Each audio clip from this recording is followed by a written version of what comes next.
Hello नमस्कार, कैसे हैं आप सभी। अरे भाई, मैं बात कर रही हूं कक्षा 10वीं कोर्स बी स्पर्श पाठ्य पुस्तक पढ़ने वाले प्यारे प्यारे बच्चों से।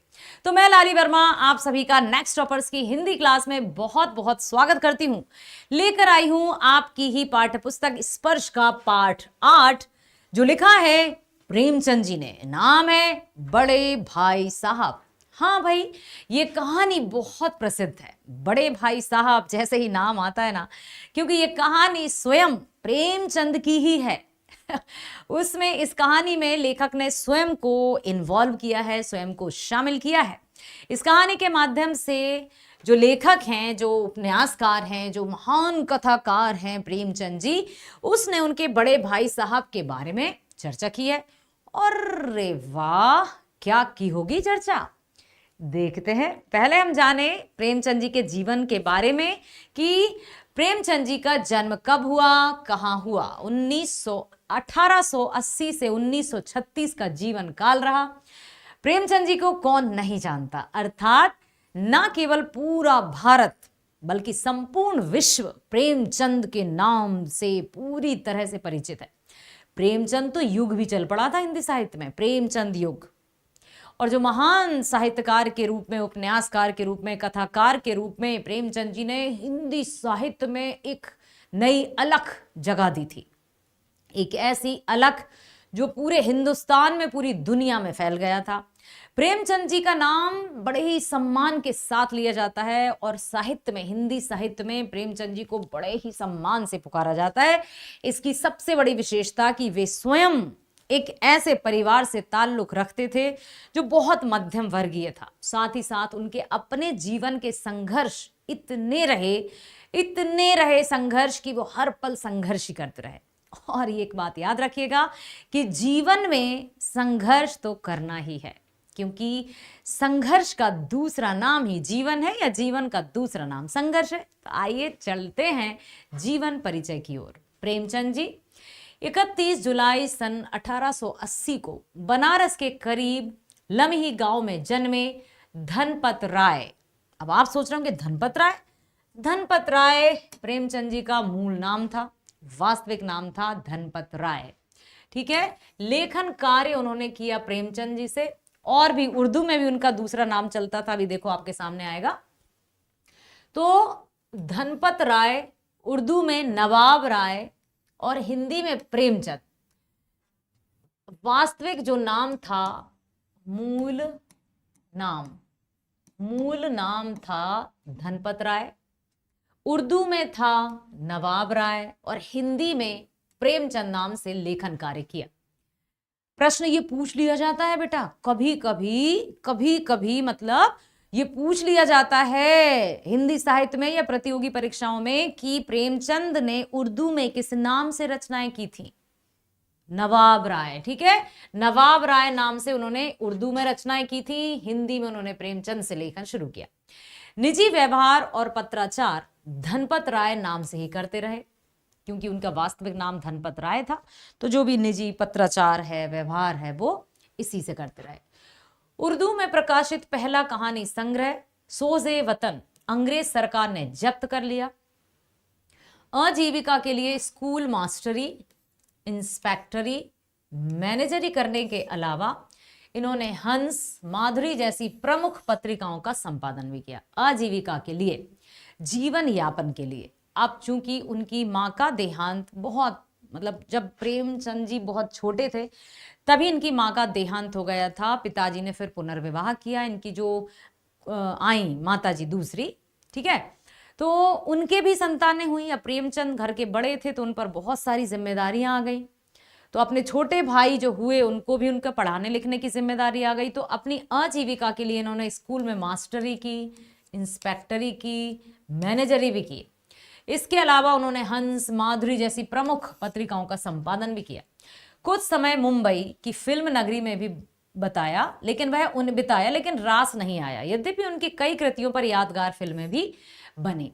तो मुंबई जो फिल्मी दुनिया है या फिल्मी नगरी है, वहां भी गए, लेकिन उनको अच्छा नहीं लगा, इसलिए वहां से वे चल पड़े। वहां उन्हें समझ में नहीं आया, क्योंकि कुछ भी ऐसा नहीं है कि हमें हर स्थान पसंद आए, जो लोग जिसकी तारीफ करते हैं वो हम सबको भी पसंद आए, सबकी अपनी अपनी पसंद।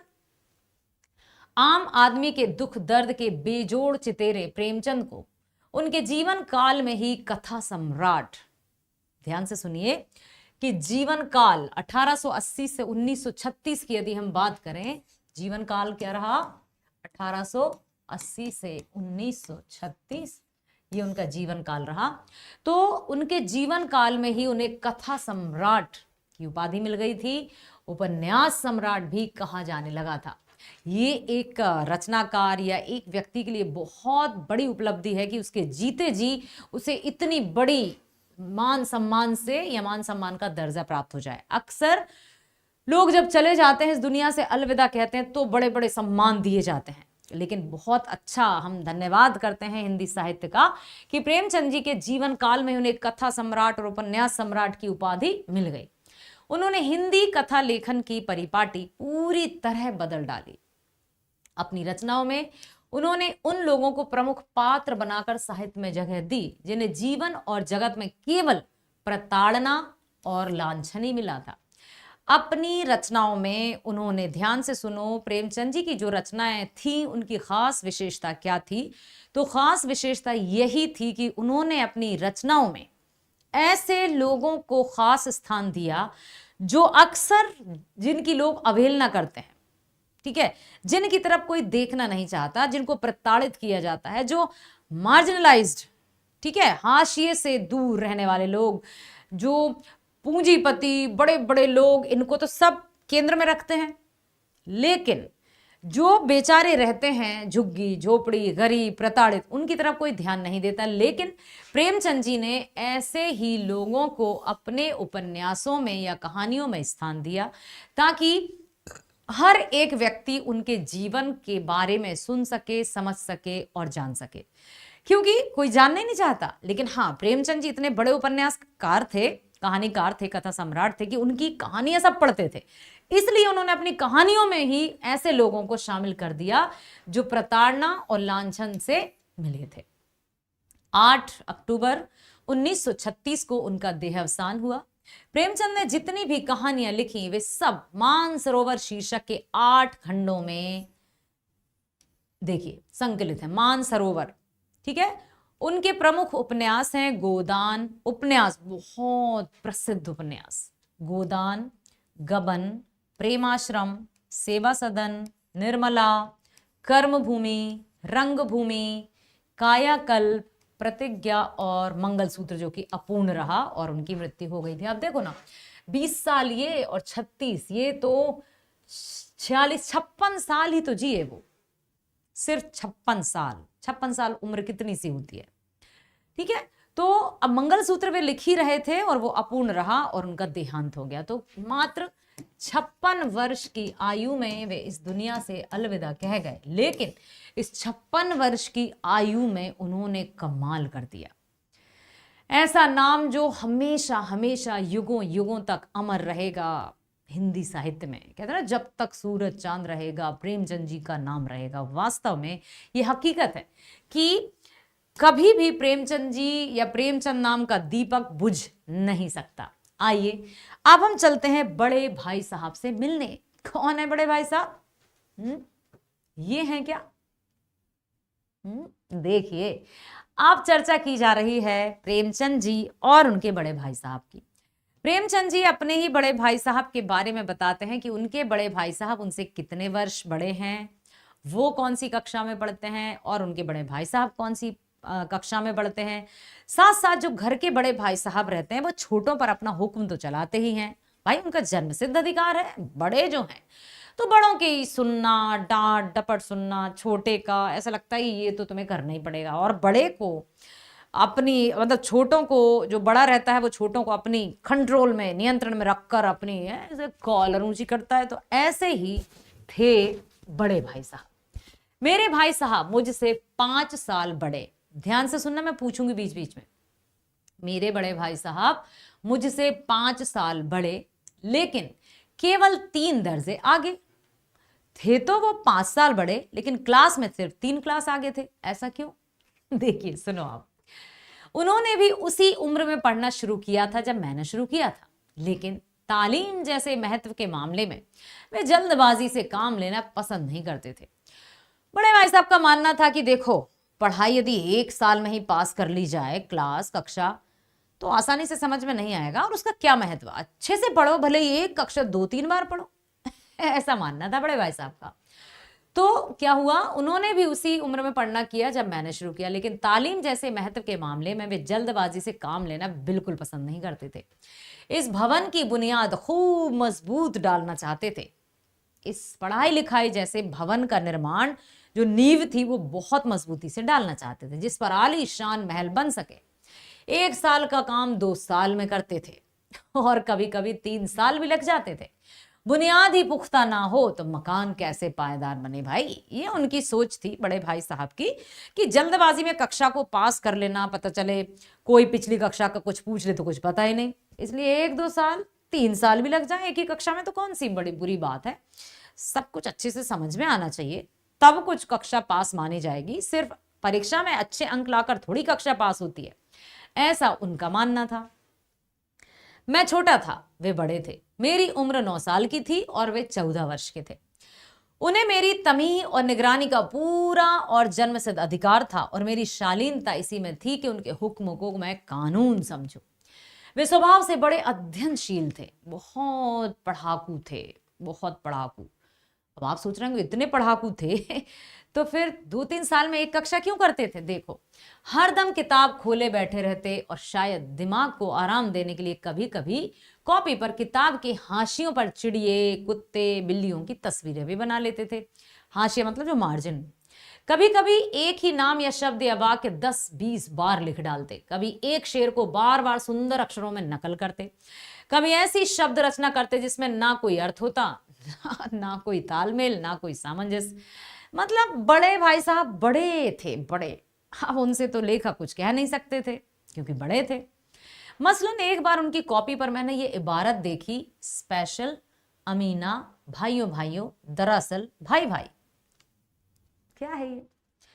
लेखक बता रहे हैं कि मैंने एक बार ये देखा, स्पेशल अमीना, भाइयों भाइयों, दरअसल भाई भाई, राधे श्याम, श्रीयुत राधे श्याम। 1 घंटे तक इसके बाद एक आदमी का चेहरा बना हुआ था।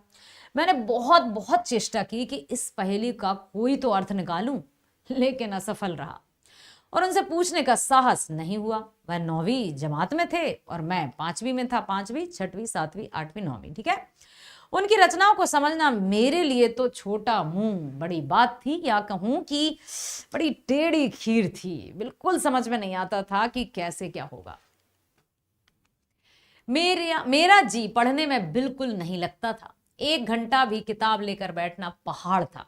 मौका पाते ही हॉस्टल से निकलकर मैदान में आ जाता और कभी कंकरियां उछालता, कभी कागज की तितलियां उड़ाता और कहीं कोई साथी मिल गया तो पूछना ही क्या। अब उन्होंने बताया कि जो भाई साहब थे उनका पढ़ने में बहुत इंटरेस्ट था और उतना ही कम था लेखक का। लेखक पढ़ने के प्रति बिल्कुल दिलचस्पी नहीं दिखाते थे और जैसे ही उनके संगी साथी आए दौड़कर मित्र मंडली में शामिल हो जाते थे। और कभी कभी कंकरियां उछालता, कभी कागज की तितलियां उड़ाता, कहीं कोई साथी मिल गया तो पूछना ही क्या। कभी 4 दीवारी पर चढ़कर नीचे कूद रहे हैं, कभी फाटक पर सवार उसे आगे पीछे चलाते हुए मोटर कार का आनंद उठा रहे हैं। लेकिन कमरे में आते ही भाई साहब का वह रुद्र रूप देखकर प्राण सूख जाते। अब कभी मस्ती करते देख रहे हैं और जैसे ही भाई साहब आए प्राण सूख जाते। भाई साहब आ गए, भाई साहब आ गए, भाई साहब आ गए, अब क्या करें। चुपचाप से बैठ जाते। भाई साहब का डर, भाई साहब का रुतबा बड़ा था। उनका पहला सवाल होता, कहाँ थे?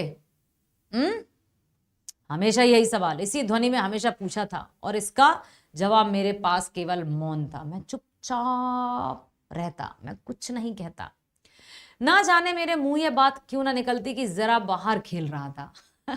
लेखक कह ही नहीं पाते थे कि मैं बाहर खेल रहा था। जैसे ही भाई साहब ने कहा, कहाँ थे? चुप, नहीं कह पाते थे लेखक। मेरा मौन कह देता कि मुझे अपना अपराध स्वीकार है और भाई साहब के लिए उनके सिवा और कोई इलाज ना था कि स्नेह और रोष से मिले हुए शब्दों में मेरा सत्कार करें। इस तरह अंग्रेजी पढ़ोगे तो जिंदगी भर पढ़ते रहोगे और एक हर्फ ना आएगा। अंग्रेजी पढ़ना कोई हंसी खेल नहीं है कि जो चाहे पढ़ ले। नहीं, ऐरा गैरा नत्थु खैरा सभी अंग्रेजी के विद्वान ना हो जाते। अब भाई साहब उनको नसीहत देते, कहते कि देख तू ये जो अंग्रेजी पढ़ता है ना, ऐसे नहीं आ जाती अंग्रेजी। यदि सभी अंग्रेजी पढ़ना सीख जाते, ऐरा खैरा नत्थु खैरा, तो सबके सब विद्वान नहीं बन जाते। हाँ, यह रात दिन आंखें फोड़नी पड़ती हैं और खून जलाना पड़ता है, तब कहीं विद्या आती है। बड़े भाई साहब की बातें बड़ी, बहुत बड़ी बड़ी बातें, बड़े भाई साहब थे तो बातें भी बड़ी थी। और आती क्या है, हाँ कहने को आ जाती है। बड़े बड़े विद्वान भी शुद्ध अंग्रेजी नहीं लिख सकते, बोलना तो दूर रहा। और मैं कहता हूं कि तुम कितने घोंगा हो कि मुझे देखकर भी सबक नहीं लेते। ओह अब देखो बड़े भाई साहब उनसे मतलब कहना है, रुतबा जमाना है, तो एक बार क्या कहते कि तुम्हें समझ नहीं आता कि मैं देखो घंटों पढ़ते रहता हूं और तुम हो कि इधर उधर खेलने कूदने निकल जाते हो, मुझसे तो कुछ सबक ले लो।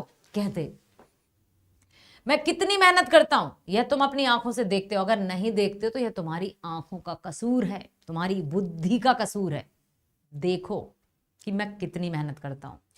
इतने मेले तमाशे होते हैं, मुझे तुमने कभी देखा है जाते? कितने मेले लगते हैं, कितने तमाशे होते हैं, मैं कभी जाता हूं? नहीं जाता ना। मैं हमेशा अपने काम में रहता हूं। तुम क्यों यहां वहां उछल कूद करते रहते हो? मुझे देखो, ये कहते रहते। रोज ही क्रिकेट और हॉकी मैच होते हैं, मैं पास नहीं भटकता, हमेशा पढ़ता रहता हूं। तो तुम कम से कम मुझसे ही सीख लो, क्यों इधर उधर घूमते रहते हो? उस पर भी एक एक दर्जे में 2-3 साल पढ़ा रहता हूं। कह भी रहे हैं कि मैं इतना पढ़ता रहता हूं, मैं इतना पढ़ता रहता हूं, फिर भी एक ही दर्जे में, मतलब एक ही क्लास में 2-3 साल पढ़ा रहता हूं। क्यों पढ़ा रहता हूं? तुम्हें क्या लगता है कि मुझे कुछ आता नहीं है? अरे मैं चाहता हूं कि मैं इस दर्जे का पूरा सीखूं। ये नहीं कि सिर्फ पूरे पाठ्यक्रम में से थोड़ा बहुत सीख लिया और परीक्षा दे दी और पास हो गए। मैं इसलिए 2-3 साल पढ़ता हूं एक क्लास को, ताकि मैं जो पढ़ रहा हूं वो पूरी तरह से यहां पर आ सके। समझ में आया? फिर भी तुम कैसे आशा करते हो कि तुम ये खेल कूद में वक्त गंवाकर पास हो जाओगे? तुम्हें कैसे लगता है? जब मैं इतना पढ़ता हूं फिर भी एक दर्जे में 2-3 साल पढ़ा रहता हूं, तुम्हें क्या लगता है कि तुम खेलोगे कूदोगे तो सब कुछ सही हो जाएगा? अरे मुझे एक कहावत याद आई बेटा। पहले मानते थे कि खेलोगे कूदोगे तो बनोगे खराब और पढ़ोगे लिखोगे तो बनोगे नवाब। ये कहावत थी कि पढ़ोगे लिखोगे तो बनोगे नवाब, खेलोगे कूदोगे तो बनोगे खराब। लेकिन अब ये कहावत नहीं है। क्यों? क्योंकि खेलने कूदने का भी एक अपना ही ओहदा है, एक अपना ही तरीका है और एक अपना ही स्थान है, एक अपना ही वर्चस्व, एक अपनी ही विख्यात है उसमें। ठीक है, खेल कूद कर भी बच्चे नाम कमा रहे हैं। कितने बड़े बड़े खिलाड़ी हैं जो आज खेल खेल खेल कर ही कहां से कहां पहुंच गए। ठीक है, तो मुझे तो 2 ही 3 साल लगते हैं, तुम उम्र भर इसी दर्जे में पड़े सड़ते रहोगे, क्योंकि तुम पढ़ते तो हो नहीं, खेलने कूदने निकल जाते हो। अगर तुम्हें इस तरह उम्र गंवानी है तो बेहतर है घर चले जाओ और मजे से गुल्ली डंडा खेलो। दादा की गाढ़ी कमाई के रुपए क्यों बर्बाद करते हो? अब उनके बड़े भाई साहब प्रेमचंद जी से कहते कि यदि तुम्हें खेलना ही कूदना है और यूं ही तुम्हें वक्त गंवाना है तो गांव वापस चले जाओ ना। ये क्यों दादा की कमाई को बर्बाद कर रहे हो? मैं ये लताड़ सुनकर आंसू बहाने लगता। क्या करें, बेचारे छोटे थे। जवाब ही क्या था, अपराध तो मैंने किया, लताड़ कौन सहे। बड़े भाई साहब उपदेश की कला में निपुण थे। ऐसी ऐसी लगती बातें कहते, ऐसे ऐसे सूखती बाण चलाते कि मेरे जिगर के टुकड़े टुकड़े हो जाते। जिगर टूट टूट जाता पूरी तरह से और हिम्मत टूट जाती। इस तरह जान तोड़कर मेहनत करने की शक्ति मैं अपने मन में ना पाता। भाई ऐसा भाई साहब की तरह इतना पढ़ते ही रहना मेरे तो वश की बात नहीं थी। मैं तो ये सब नहीं कर सकता था। क्या करता? और उस निराशा में जरा देर के लिए मैं सोचने लगता क्यों ना घर चला जाऊं। जब भाई साहब कहते कि चले जाओ ना घर, क्यों दादा की गाढ़ी कमाई को यूं उड़ा रहे हो, बर्बाद कर रहे हो, तो एक पल के लिए विचार आता कि हाँ सही तो कह रहे हैं बड़े भाई साहब, घर ही चला जाऊं क्या? ऐसा जो काम मेरे बूते के बाहर है उसमें हाथ डालकर क्यों अपनी जिंदगी खराब करूं? ऐसा सोच विचार भी उनके मन में आ जाता। मुझे अपना मूर्ख रहना मंजूर था, लेकिन उतनी मेहनत से मुझे तो चक्कर आ जाता था। लेकिन घंटे 2 घंटे के बाद निराशा के बादल फट जाते और मैं इरादा करता कि आगे से खूब जी लगा दूंगा, खूब पढ़ाई करूंगा और बड़े भाई साहब को शिकायत का एक भी मौका नहीं दूंगा। ठीक है भैया, अब देखते हैं। लेकिन उतनी मेहनत से मुझे तो चक्कर आ जाते। घंटे 2 घंटे के बाद निराशा के बादल फट जाते और मैं इरादा करता कि आगे से खूब जी लगाकर पढ़ूंगा। चटपट एक टाइम टेबल बनाता। आप लोग टाइम टेबल बनाते हो? बिना पहले से नक्शा बनाए, कोई स्कीम तैयार किए काम कैसे शुरू करूं? टाइम टेबल में खेल कूद की मद बिल्कुल उड़ जाती। प्रातः काल 6 बजे उठना, मुंह हाथ धोना, नाश्ता कर फिर पढ़ने बैठ जाना, ये टाइम टेबल बनाया। 6 से 8 तक अंग्रेजी पढ़ूंगा, 8 से 9 तक हिसाब गणित, 9 से 9:30 तक इतिहास, फिर भोजन और स्कूल। 3:30 बजे स्कूल से वापस होकर आधा घंटा आराम, फिर 4 से 5 तक भूगोल, 5 से 6 तक ग्रामर, आधा घंटा हॉस्टल के सामने ही टहलना। 6:30 से 7 तक अंग्रेजी कॉम्पोजिशन, फिर भोजन करके 8 से 9 तक अनुवाद, 9 से 10 तक हिंदी, 10 से 11 तक विविध विषय, फिर विश्राम। अरे वाह, बड़ा समझदार बच्चा हो गया। लेकर छोटा भाई तो उन्होंने कहा कि चलो इस तरह से पढ़ते हैं तो भाई साहब को शिकायत का मौका तो नहीं मिलेगा। अब देखिए क्या उन्होंने जो टाइम टेबल या समय सारणी निश्चित की है उसका पालन कर पाएंगे? आइए देखते हैं। मगर टाइम टेबल बना लेना एक बात है और उसका पालन करना दूसरी बात। बड़ी टेढ़ी खीर, उस पर अमल करना दूसरी बात। पहले ही दिन उसकी अवहेलना शुरू हो जाती। मैदान की वह सुखद हरियाली, हवा के हल्के हल्के झोंके, फुटबॉल की वह उछल कूद, कबड्डी के वह दांव घात, वॉलीबॉल की वह तेजी और फुर्ती मुझे अज्ञात और अनिवार्य रूप से अपनी तरफ खींच लेती और वहां जाते ही मैं सब कुछ भूल जाता। मैं सब कुछ भूल जाता कि मैंने कल क्या योजना बनाई थी, मैं कितने घंटे पढ़ने वाला था, कौन कौन से विषय कब कब पढ़ने वाला था, मैं सब कुछ भूल जाता। क्योंकि इतना मुझे बॉल खींच रही है अपनी ओर, मुझे ग्राउंड अपनी ओर खींच रहा है। मैं कैसे आऊं, मैं जाऊं कैसे? मैं तो चला आ रहा हूं, चला आता हूं किसी की धुन में दिल के तराने लिए। अब क्या करूं भाई? खेल खींच रहे हैं लेखक को अपनी ओर। तो क्या करें? देखिए, वह जानलेवा टाइम टेबल, वह आंख फोड़ पुस्तकें किसी की याद ना रहती और भाई साहब की नसीहत और न फजीहत का अवसर मिल जाता। सब कुछ भूल भाल के, सब कुछ छोड़ छाड़ के खेलने चला जाता और फिर भाई साहब की जो नसीहत शुरू होती, फिर अपना सा मुंह लिए सिर झुका के सुनता रहता। मैं उनके साए से भागता, उनकी आंखों से दूर रहने की चेष्टा करता। कमरे में इस तरह दबे पांव आता कि उन्हें खबर ना हो। जैसे यदि बड़े भाई साहब है, चुपचाप से आऊंगा कि बड़े भाई साहब देख ना लो, कहीं पूछ ना कि कहाँ थे, और मैं बता ही नहीं पाऊंगा कि मैं कहाँ था। चुपचाप से दबे पांव आते, उन्हें खबर ना हो। उनकी नजर मेरी ओर उठी और मेरे प्राण निकले। हमेशा सिर पर एक नंगी तलवार सी लटकती मालूम होती। लगता है अब गए कि तब गए। फिर भी जैसे मौत और विपत्ति के बीच भी आदमी मोह और माया के बंधन में जकड़ा रहता है ना, मैं फटकार और घुड़कियां खाकर भी खेल कूद का तिरस्कार ना कर सकता था। भाई लेखक को खेलना कूदना बहुत पसंद था, लेकिन बड़े भाई साहब उनको नसीहत देते थे। बड़े भाई साहब से डरते भी बहुत थे, लेकिन क्या करूं यार, मजबूर था। खेल के हाथों, फुटबॉल के हाथों में खिंचा ही चला आता था। ठीक है, सालाना इम्तिहान हुआ, भाई साहब फेल हो गए। अब जो इम्तिहान हुआ उसमें भाई साहब फेल हो गए और मैं पास हो गया और दर्जे में प्रथम आया। क्या बात है, लेखक आ गए प्रथम, भाई साहब हो गए फेल। मेरे और उनके बीच में केवल 2 साल का अंतर रह गया। उम्र में 5 साल बड़े, पहले 3 दर्जे आगे थे, अब 2 दर्जे आगे हो गए। जी में आया भाई साहब को आड़े हाथों लूं। आपकी वह घोर तपस्या कहां गई?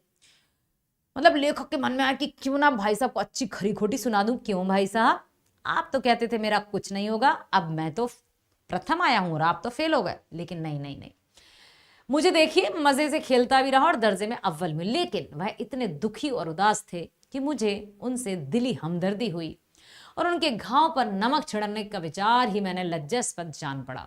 बिल्कुल छोड़ दिया। हाँ, अब मुझे अपने ऊपर कुछ अभिमान हुआ और आत्मसम्मान भी बढ़ा कि अब यदि भाई साहब मुझे डांटेंगे टोकेंगे, पहली बात तो शायद भाई साहब मुझे डांटेंगे नहीं क्योंकि वो हो गए हैं फेल और मैं आया हूं प्रथम, तो उनके मन में डांटने डपटने की जो बातें थी वो शायद अब चली जाएंगी। और दूसरा, मैं सुनूंगा ही क्यों, मैं कह दूंगा ना कि मैं खेल कूद के भी अव्वल आता हूं। भाई साहब का वह रौब मुझ पर ना रहा, आजादी से खेल कूद में शरीक होने लगा, दिल मजबूत था। अगर उन्होंने फिर मेरी फजीहत की तो साफ कह दूंगा, आपने अपना खून जलाकर कौन सा तीर मान लिया जो मुझे सीख दे रहे हैं। मैं तो खेलते कूदते भी दर्जे में अव्वल आ गया। जबान से यह हेकड़ी जताने का साहस ना होने पर भी मेरे रंग ढंग से साफ जाहिर होता कि भाई साहब का वह आतंक मुझ पर अब नहीं था, क्योंकि भाई साहब भी बेचारे अपना सा मुंह रहकर मतलब अपना सा मुंह लेकर रह जाते। क्यों? क्योंकि वे तो हो गए फेल और लेखक हुआ अव्वल दर्जे में पास, कक्षा में प्रथम आया। भाई साहब ने इसे भांप लिया। अच्छा, भाई साहब समझ गए, भाई साहब समझ गए कि ये प्रथम आया है तो इसमें एक अलग ही घमंड आ गया है और मैं फेल हो गया हूं तो ये मुझे निम्न कोटि का समझने लगा है। उन्होंने भांप लिया। उनकी सहज बुद्धि बड़ी तीव्र थी और एक दिन जब मैं भोर का सारा समय गुल्ली डंडे की भेंट करके ठीक भोजन के समय लौटा तो भाई साहब ने मानो तलवार खींच ली और मुझ पर टूट पड़े। उन्होंने ये नहीं सोचा कि मैं फेल हुआ हूं ना कहूं। देखता हूं इस साल पास हो गए और दर्जे में अव्वल आ गए तो तुम्हें दिमाग हो गया, मगर भाईजान घमंड तो बड़े बड़ों का भी नहीं टिका, तुम्हारी क्या हस्ती है। इतिहास में रावण का हाल तो तुमने पढ़ा ही होगा, उसके चरित्र से तुमने कौन सा उपदेश लिया या यूं ही पढ़ गए। महज इम्तिहान पास कर लेना कोई चीज नहीं है। समझ में आया? यदि तुमने इम्तिहान पास कर लिया तो कौन सा बड़ा तीर मार लिया। घमंड तो अच्छे अच्छों का नहीं टिका तो तुम किस खेत की मूली हो। असल चीज है बुद्धि का विकास। जो कुछ पढ़ो उसका अभिप्राय समझो। रावण भूमंडल का स्वामी था, ऐसे राजाओं को चक्रवर्ती कहते हैं। भूमंडल सभी का, हर एक वश में था उसके, चाहे ग्रह नक्षत्र सब कुछ, ऐसों को चक्रवर्ती कहते हैं। आजकल अंग्रेजों के राज्य का विस्तार बहुत बढ़ा हुआ है पर इन्हें चक्रवर्ती नहीं कह सकते। संसार में अनेक राष्ट्र अंग्रेजों का आधिपत्य स्वीकार नहीं करते, बिल्कुल स्वाधीन है। रावण चक्रवर्ती राजा था। संसार के सभी महीप राजा उससे डरते थे। बड़े बड़े देवता उसकी गुलामी करते थे। आग और पानी के देवता भी उसके दास थे। मगर उसका अंत क्या हुआ? घमंड ने उसका नाम निशान तक मिटा दिया। कोई उसे एक चुल्लू पानी देने वाला भी नहीं बचा। आदमी और जो कुकर्म चाहे करे पर अभिमान ना करे। इतराए नहीं, अभिमान किया और दीन दुनिया दोनों से गया। तो तुम ये मत सोचो कि तुम अव्वल आए हो और मैं फेल हो गया तो तुम बड़े महान हो गए। अब शैतान का हाल भी पढ़ा होगा। अब देखिए, बड़े भाई साहब उनको समझा रहे हैं, किसको? लेखक को, कि ज्यादा इतराओ नहीं, ज्यादा घमंड मत करो, ठीक है ना। यदि इस तरह से घमंड करोगे तो घमंड तो अच्छे अच्छों का नहीं चला। बड़े बड़े देवता जिसकी गुलामी करते थे उसका नाम निशान तक नहीं बचा। मतलब रावण के बारे में उन्होंने बताया। शैतान का हाल भी पढ़ा ही होगा। उसे यह अभिमान हुआ था कि ईश्वर का उससे बढ़कर सच्चा भक्त कोई है ही नहीं। जब कभी अहंकार मन में आया है फिर उसका विनाश भी निकट आ जाता है। अंत में यह हुआ कि स्वर्ग से नरक में ढकेल दिया गया। शायरों में भी एक बार अहंकार किया था, भीख मांग मांग कर मर गया। तुमने तो अभी केवल एक दर्जा पास किया है और अभी से तुम्हारा सिर फिर गया। तब तो तुम आगे बढ़ चुके। एक दर्जा पास कर लेने से या एक बार कक्षा में अव्वल आ जाने से तुम्हारा सर फिर गया, ऐसे में तुम क्या कर पाओगे? क्योंकि अभी तुम में घमंड आ गया, अभी तुम में अहंकार आ गया। यह समझ लो कि तुम अपनी मेहनत से नहीं पास हुए, अंधे के हाथ बटेर लग गई। वो तो बस तुक्का लग गया इसलिए तुम आ गए हो। मगर बटेर केवल एक बार हाथ लग सकती है, बार बार नहीं लग सकती। कभी कभी गुल्ली डंडे में भी अंधा चोट निशाना पड़ जाता है। इससे कोई सफल खिलाड़ी नहीं हो जाता। सफल खिलाड़ी वह है जिसका कोई निशाना खाली ना जाए। समझे तुम? एक बार यदि पास हो गए और मैं फेल हो गया तो तुम ये मत समझो कि भाई साहब बस ऐसे ही लेक्चर देते रहते हैं और तुम बड़े बुद्धिमान हो। एक बार तुक्के से तो कुछ भी हो सकता है। मेरे फेल होने पर मत जाओ, मेरे दर्जे में जाओगे तो दांतों पसीना आ जाएगा जब अलजबरा और ज्योमेट्री के लोहे के चने चबाने पड़ेंगे और इंग्लिस्तान का इतिहास पढ़ना पड़ेगा। बादशाहों के नाम याद रखना कोई आसान बात नहीं है। छोटे दर्जे में तो मैं भी पास हो गया था, बड़े दर्जे में आओगे ना जब पता चलेगा। 8 हेनरी हो गुजरे हैं, कौन सा कांड किस हेनरी के समय हुआ, क्या यह याद कर लेना आसान समझते हो? तुम्हें क्या लगता है इतिहास यूं ही खेत में लगी मूली भाजी है जिनको काट लो? नहीं बाबा। हेनरी 7वें की जगह हेनरी 8वां लिखा और सब नंबर गायब, सफा चट, सिफर भी ना मिलेगा, सिफर भी। हो किस ख्याल में? दर्जनों तो जेम्स हुए, दर्जनों विलियम, कौड़ियों चार्ल्स। दिमाग चक्कर खाने लगता है, आंधी रोग हो जाता है। इन अभावों के नाम भी न जुड़ते थे, नाम के पीछे दोयम सोयम चारुम पंचुम लगाते चले गए। मुझसे पूछते तो 10 लाख नाम बता देता। समझ में आया तुम्हें? और ज्योमेट्री तो बस खुदा ही पनाह, अब जा की जगह अजब लिख दिया और सारे नंबर गए काम से।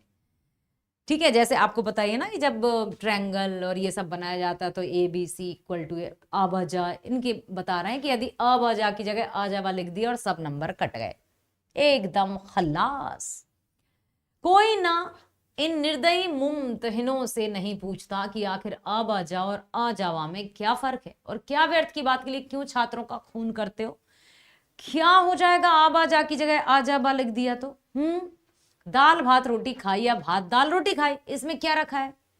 मगर इन परीक्षकों को क्या परवाह, वह तो वही देखते हैं जो पुस्तक में लिखा है, चाहते हैं कि लड़के अक्षर अक्षर रट डालें बस। लेकिन मेरे छोटे, तू ज्यादा घमंड ना कर और इसी रटंत का नाम शिक्षा रख छोड़ा है। और आखिर इन बेसिर पैर की बातों के पढ़ने से फायदा क्या? फायदा इस रेखा पर वह लंब गिरा दो तो आधार लंब से दुगना हो जाएगा। पूछिए इससे प्रयोजन?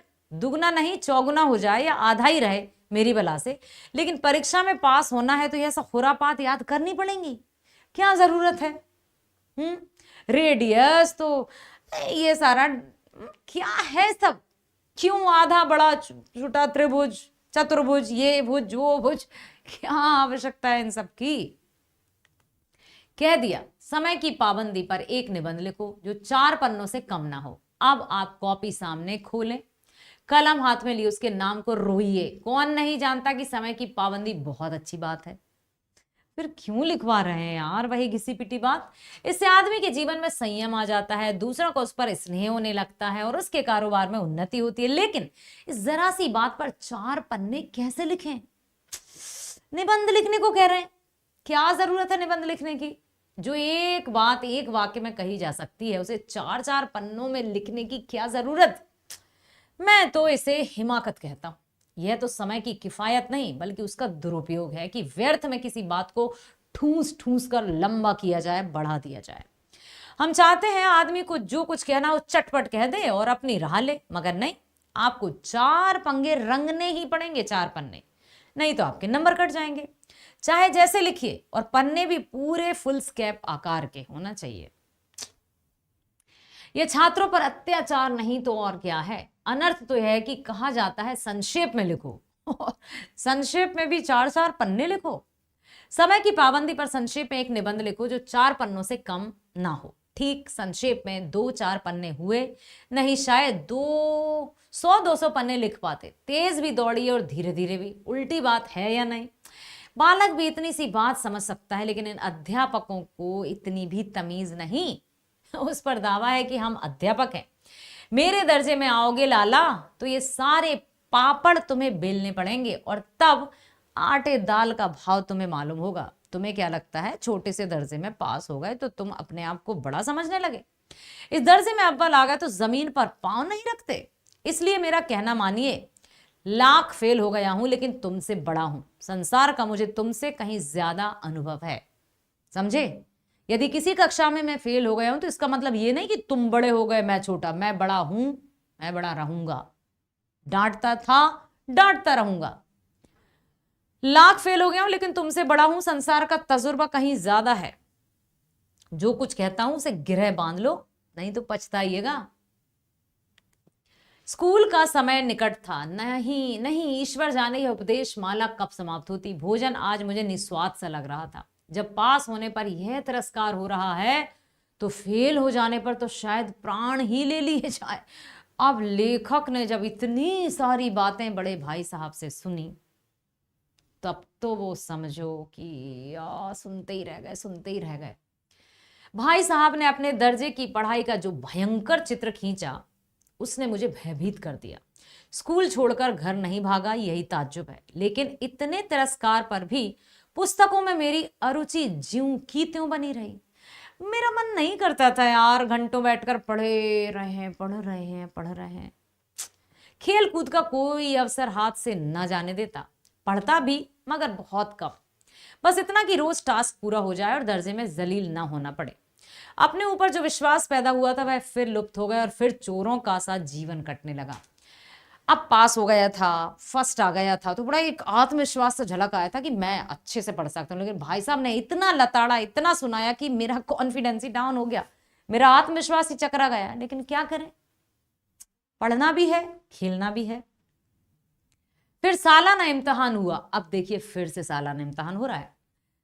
हुआ कुछ ऐसा संयोग कि मैं फिर पास हुआ और भाई साहब फिर से फेल। OMG, 5 साल बढ़े भाई साहब, अब सिर्फ एक दर्जे आगे। मैंने बहु मेहनत नहीं की पर ना जाने कैसे दर्जे में अव्वल आ गया। मुझे खुद अचरज हुआ। भाई साहब ने प्राणांतक परिश्रम किया, कोर्स का एक एक शब्द चाट गए थे। 10 बजे रात तक इधर, 4 बजे भोर से उधर, 6:30 से 9:30 तक स्कूल जाने के पहले। मुद्रा कांतिहीन हो गई थी मगर बेचारे फेल हो गए। क्यों? मुझे उन पर दया आती थी। नतीजा सुनाया गया तो वह रो पड़े और मैं भी रोने लगा। अपने पास होने की खुशी आधी हो गई। मैं भी फेल हो गया होता तो भाई साहब को इतना दुख ना होता। लेकिन विधि की बात कौन टाले? क्यों, कैसे, कब हुआ ऐसे, बताओ? क्यों लेखक के जो भाई साहब थे, बड़े भाई साहब, वो बार बार फेल हुए जा रहे थे? और क्यों लेखक इतना सब खेल कूद के बाद भी पास भी हो रहा था और सिर्फ पास नहीं, अव्वल भी आ रहा था क्लास में? इसका कारण आप सुनिए, आप भी जानते हैं कि जब हमारा शरीर चुस्त दुरुस्त तंदुरुस्त एकदम फ्रेश रहेगा तो दिमाग अच्छे से चलेगा। जब दिमाग अच्छे से चलेगा तो जो हम पढ़ेंगे वो अच्छे से हम याद भी रख पाएंगे। लेकिन यदि किताबी कीड़ा बनकर वही वही वही वही देख रहे हैं तो कैसे रहेगा कुछ चीज? दिमाग का दही, दही का छाछ, छाछ का फटा हुआ दही बन जाएगा, कुछ काम का नहीं होगा।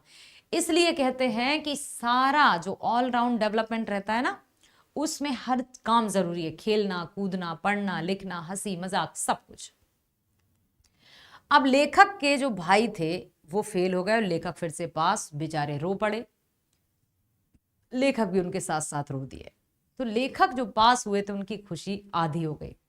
मेरे और भाई साहब के बीच अब केवल एक दर्जे का अंतर और रह गया। मेरे मन में कुटिल भावना उदय हुई कि कहीं भाई साहब 1 साल और फेल हो जाएं तो मैं उनके बराबर हो जाऊं, फिर वह किस आधार पर मेरी फजीयत कर सकेंगे। लेकिन मैंने इस विचार को दिल से बलपूर्वक निकाल डाला कि नहीं नहीं, ऐसा नहीं आना चाहिए। आखिर वह मुझसे मेरे हित के विचार से ही तो डांटते हैं। मुझे इस वक्त अप्रिय लगता है अवश्य, मगर यह शायद उनके उपदेशों का ही असर है कि मैं दनादन पास हो जाता हूं और इतने अच्छे नंबरों से। चलिए, लेखक की बुद्धियां सकारात्मक तो हुई। तो हमारे जब अपने डांटते हैं तो उनकी बातों को, उनकी डांट डपट को यहां पर बुरा नहीं मानना है, क्योंकि हमारी भलाई के लिए डांटते हैं। तो लेखक देखो आप, लेखक चाहता तो ये भी सोच सकता था ना कि खुद तो बड़े पास नहीं होते, मुझे चले डांटें। लेकिन उसने क्या कहा कि मेरा पास होना, मेरा दर्जे में फर्स्ट आना, ये उनकी डांट डपट का ही तो परिणाम है, इसलिए मैं इतने अच्छे से आ पा रहा हूं। अब भाई साहब बहुत कुछ नरम पड़ गए थे। कई बार मुझे डांटने का अवसर पाकर भी उन्होंने धीरज से काम लिया। शायद अब वह खुद समझने लगे थे कि मुझे डांटने का अधिकार उन्हें नहीं रहा, या रहा भी तो बहुत कम। मेरी स्वच्छंदता भी बढ़ी। मैं उनकी सहिष्णुता मतलब सहनशीलता का अनुचित लाभ उठाने लगा। मुझे कुछ ऐसी धारणा हुई कि मैं पास हो ही जाऊंगा, पढ़ूं या ना पढ़ूं, मेरी तकदीर बलवान है। इसलिए भाई साहब के डर से जो थोड़ा बहुत पढ़ लिया करता था, अब वह भी बंद हुआ। मुझे कनकौए उड़ाने का नया शौक पैदा हो गया। ढील दे रे भैया, पतंगबाजी का। और अब सारा समय पतंगबाजी की ही भेंट होता। फिर भी मैं भाई साहब का अदब करता और उनकी नजर से बचाकर कनकौए उड़ाता। मांझा देना, कन्ने बांधना, पतंग टूर्नामेंट की तैयारी करना आदि समस्याएं सब कुछ गुप्त रूप से हल हो जाती। मैं भाई साहब को यह संदेह ना करने देना चाहता था कि उनका सम्मान और लिहाज मेरी नजरों में अब कम हो गया था। एक दिन संध्या समय हॉस्टल से दूर में एक कनकौआ लूटने बेतहाशा दौड़ा जा रहा था। अब देखो, अच्छे से सुनना। अब एक बार वो पतंग लूटने के चक्कर में बेतहाशा दौड़े जा रहे थे, भागे जा रहे थे। गिरने पड़ने की कोई खबर नहीं थी। आंखें आसमान की ओर थी और मन उस आकाशगामी पथिक की ओर जो मंद मंद गति से झूमता पतंग की ओर चला आ रहा है। पतंग मानो कोई आत्मा स्वर्ग से निकलकर विरक्त मन से नए संस्कार ग्रहण करने जा रही हो। बालकों की पूरी सेना लगी और झाड़दार बांस लिए उनका स्वागत करने को दौड़ी आ रही थी। किसी को अपने आगे पीछे की खबर नहीं थी। सभी मानो उस पतंग के साथ ही आकाश में उड़ रहे थे, जहां सब कुछ समतल है, ना मोटर कारें हैं, ना ट्रम, ना गाड़ियां।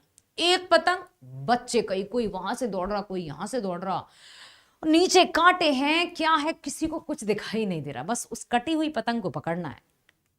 सहसा, अब देखो, सहसा अचानक से भाई साहब से मेरी मुठभेड़ हो गई। अब क्या होगा? तो शायद बाजार से लौट रहे थे। उन्होंने वहीं हाथ पकड़ लिया और उग्र भाव से बोले, इन बाजारी लौंडों के साथ धेले के कनकुए के लिए दौड़ रहा है? तुम्हें शर्म नहीं आती? तुम्हें इसका भी कुछ लिहाज नहीं कि अब नीची जमात में नहीं हो बल्कि 8वीं जमात में आ गए हो और मुझसे केवल एक दर्जा ही नीचे हो। आखिर आदमी को कुछ तो अपनी पोजीशन का ख्याल रखना चाहिए। आप बेचारे लेखक को फिर सुनना पड़ा। बोले, अब तुम इन इन इन इन गली के बच्चों के साथ घूम रहे हो, शर्म नहीं आती तुम्हें? हाँ, 8वीं दर्जे में आ गए हो तुम फिर भी ऐसे भाग रहे। एक जमाना था कि लोग 8वां दर्जा पास करके नायाब तहसीलदार हो जाते थे। मैं कितने ही मिडिलिचियों को जानता हूं जो आज अव्वल दर्जे के डिप्टी मजिस्ट्रेट या सुपरिटेंडेंट है। कितने ही 8वीं जमात वाले हमारे लीडर और समाचार पत्रों के संपादक हैं। बड़े बड़े विद्वान उनकी मातहती में काम करते हैं और तुम उसी 8वें दर्जे में आकर बाजारी लौंडों के साथ कनकौए के लिए दौड़ रहे हो। मुझे तुम्हारी इस कम अकली पर दुख होता है, बहुत बहुत दुख होता है। अब क्या करें? तुम ज़हीन हो, इसमें शक नहीं, लेकिन वह ज़हन किस काम का जो हमारे आत्मगौरव की हत्या कर डाले। तुम अपने दिल में समझते होगे कि मैं भाई साहब से महज एक दर्जा नीचे हूं और अब उन्हें मुझे कुछ कहने का हक नहीं है ना? यही समझते हो ना कि अब मैं सिर्फ महज भाई साहब से एक दर्जे आ गया, अब भाई साहब मुझसे कुछ नहीं कह सकते। तो ये ना अपने दिमाग से निकाल दो। लेकिन यह तुम्हारी गलती है। मैं तुमसे 5 साल बड़ा हूं, चाहे तुम आज मेरी ही जमात में आ जाओ या और परीक्षकों का भी यही हाल है, तो निसंदेह अगले साल तो मेरे समकक्ष हो जाओगे। तो शायद 1 साल बाद मुझसे आगे भी निकल जाओ, लेकिन मुझ में और तुम में जो 5 साल का अंतर है उसे तुम क्या खुदा भी नहीं मिटा सकता, समझे? तुम्हें क्या लगता है यदि एक दर्जा आगे और मान लो तुम मेरे समकक्ष भी आ जाओ और मुझसे आगे भी चले जाओ तो तुम्हें क्या लगेगा? तुम मुझसे बड़े हो गए? मियां, हम तुमसे 5 साल बड़े हैं और हमेशा बड़े ही रहेंगे, इसको तो खुदा भी नहीं मिटा सकता।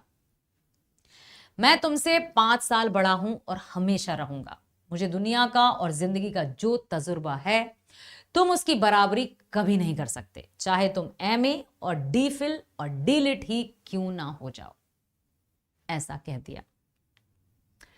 समझ किताबें पढ़ने से नहीं आती, दुनिया देखने से आती है। हमारी अम्मा ने कोई दर्जा पास नहीं किया और दादा भी शायद 5वीं 6ठी जमात के आगे नहीं गए, लेकिन हम दोनों चाहे सारी दुनिया की विद्या पढ़ लें, अम्मा और दादा को हमें समझाने और सुधारने का अधिकार हमेशा रहेगा कि नहीं?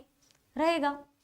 ठीक है, केवल इसलिए नहीं कि वे हमारे जन्मदाता हैं, बल्कि इसलिए कि उन्हें दुनिया का हमसे ज्यादा अनुभव है। तजुर्बा है और रहेगा। अमेरिका में किस तरह की राज व्यवस्था है, 8वें हेनरी ने कितने ब्याह किए और आकाश में कितने नक्षत्र हैं, ये बातें चाहे उन्हें ना मालूम हो, लेकिन हजारों ऐसी बातें हैं जिनका ज्ञान उन्हें हमसे और तुमसे बहुत ज्यादा है और हमेशा रहेगा। देव ना करे आज मैं बीमार हो जाऊं तो तुम्हारे हाथ पांव फूल जाएंगे, दादा को तार देने के सिवा तुम्हें और कुछ न सूझेगा। लेकिन तुम्हारी जगह दादा हो तो किसी को तार ना दे, ना घबराएं, ना बदहवास हो, पहले खुद मर्ज पहचान कर इलाज करेंगे, उसमें सफल ना हुए तो किसी डॉक्टर को बुलाएंगे। बीमारी तो खैर बड़ी चीज है, यदि हम तुम तो इतना ही नहीं जानते कि महीने भर का खर्च महीना भर कैसे चले। जो कुछ दादा भेजते हैं उसे हम 20-22 तक खर्च कर डालते हैं और फिर पैसे पैसे पैसे के मोहताज हो जाते हैं। हाँ, वही हमारा खर्च उठाते हैं ना, जबकि हमसे तो वो कम पढ़े लिखे हैं। तो यदि तुम समझ रहे हो कि सिर्फ किताबें पढ़ लेने से ही बड़े हो जाते हैं तो ये तुम्हारी गलत फहमी है। नाश्ता बंद हो जाता है, धोबी और नाई से मुंह चुराने लगते हैं, लेकिन जितना आज हम और तुम खर्च कर रहे हैं ना, उसके आधे में दादा ने अपनी उम्र का बड़ा भाग इज्जत और नेकनामी के साथ निभाया है और पूरे कुटुंब का पालन भी किया है, जिसमें सब मिलकर 9 आदमी थे। अपने हेडमास्टर साहब को ही देखो, बहुत सारी वो बातें बताते हैं। एमए में है कि नहीं, और यहाँ के एमए नहीं, ऑक्सफोर्ड के 1000 रुपए पाते हैं, लेकिन उनके घर का इंतजाम कौन करता है? उनकी बूढ़ी माँ। हेडमास्टर साहब की डिग्री यहाँ बेकार हो गई। पहले खुद घर का इंतजाम करते थे, खर्च पूरा ना पड़ता था, कर्जदार रहते थे। जब से उनकी माताजी ने प्रबंध अपने हाथ में लिया है, जैसे घर में लक्ष्मी आ गई है। तो भाईजान, यह गरूर दिल से निकाल डालो कि तुम मेरे समीप आ गए हो और अब तुम स्वतंत्र हो। मैं तो बड़ा हूं और हमेशा बड़ा रहूंगा। मेरे देखते तुम बेराह ना चल पाओगे। अगर तुम यूं ना मानोगे तो मैं थप्पड़ दिखाकर इसका प्रयोग भी कर सकता हूं। मैं जानता हूं तुम्हें मेरी बातें जहर लग रही हैं, लेकिन कोई बात नहीं, लग रही है ना तो लगे। यहां आप देख सकते हो, कनकौए पतंग उड़ाते हुए सारे बच्चे उस कटी हुई पतंग को लेने के लिए घूम रहे हैं। मैं उनकी इस नई युक्ति के से नतमस्तक हो गया। मुझे आज सचमुच अपनी लघुता का अनुभव हुआ। अब लेखक को ये रियलाइज हुआ, उनको ये मालूम हुआ कि हाँ, भाई साहब बिल्कुल सच कह रहे हैं कि सिर्फ किताबी ज्ञान पढ़ लेने से ही जीवन का अनुभव नहीं आता। और भाई साहब के प्रति मेरे मन में श्रद्धा उत्पन्न हो गई। मैंने सहज आंखों से कहा, हरगिज नहीं, आप जो कुछ फरमा रहे हैं वह बिल्कुल सच है और आपको उसके कहने का अधिकार है। चलो भाई, लेखक को इतना तो समझ में आया। तो मेरे प्यारे प्यारे बच्चों, इतना ध्यान रखना कि जब हमारे बड़े बुजुर्ग हमें समझा रहे हैं, हमारे बड़े भाई साहब या कोई भी हमसे बड़ा हमें समझा रहा है, तो आप ये मत देखो कि उसने कहाँ तक शिक्षा प्राप्त की है। उसके पास इतना अनुभव है कि वो आज भी दुनिया का सामना बहुत अच्छे से कर सकता है। आज भी वो दुनियादारी के सामने सर उठाकर जी सकता है, जो किताबों में नहीं लिखा, अनुभव सिखाता है। भाई साहब ने मुझे गले से लगा ली और बोले, मैं कनकौए उड़ाने को मना नहीं करता छोटे, मेरा भी जी ललचाता है, लेकिन क्या करूं क्या? खुद बेराह चलूं तो तुम्हारी रक्षा कैसे करूं? यह कर्तव्य भी तो मेरे सिर है। कितना अच्छा लगा ना, दोनों में एकदम जो आत्मीयता का भाव था वो जाग गया। संयोग से उसी वक्त एक कटा हुआ कनकौआ हमारे ऊपर से गुजरा। उसकी डोर लटक रही थी, लड़कों का एक गोल पीछे पीछे दौड़ा चला आ रहा था। भाई साहब लंबे हैं ही, उछल कर उसकी डोर पकड़ ली और बेतहाशा हॉस्टल की तरफ दौड़े। मैं उनके पीछे पीछे दौड़ रहा था। क्या बात है। अब भाई साहब भी छोटे के साथ हो गए और कनकौआ पकड़कर हॉस्टल की ओर चले। छोटे मतलब प्रेमचंद जी, लेखक भी समझ गए हैं कि भाई साहब जो कहते हैं वो बिल्कुल सही कहते हैं। वहां जो बड़े भाई साहब थे वो भी समझ गए कि छोटा जो भी करता है ठीक है भाई, करने देते हैं, ठीक है। तो इस तरह से हमने देखा कि किस तरह से बड़े भाई साहब नामक जो कहानी है लेखक प्रेमचंद जी ने कितने भावनात्मक तरीके से लिखी है। अब चलते हैं हम कुछ शब्दों की तरफ जिनके अर्थ यहाँ दिए हैं। तालीम, शिक्षा, पुख्ता, मजबूत, तंबीह, डांट, डपट, सामंजस्य, तालमेल, मसलन, उदाहरणतः, इबारत, लेख, जमात, कक्षा, हर्फ, अक्षर, मिहनत, परिश्रम या मेहनत, लताड़, डांट डपट, सूखती बाण, व्यंग्यात्मक कथन, स्कीम, योजना, अमल करना, पालन करना, अवहेलना, तिरस्कार, नसीहत, सलाह, फजीहत, अपमान, तिरस्कार, उपेक्षा या निंदा। ठीक है बच्चों।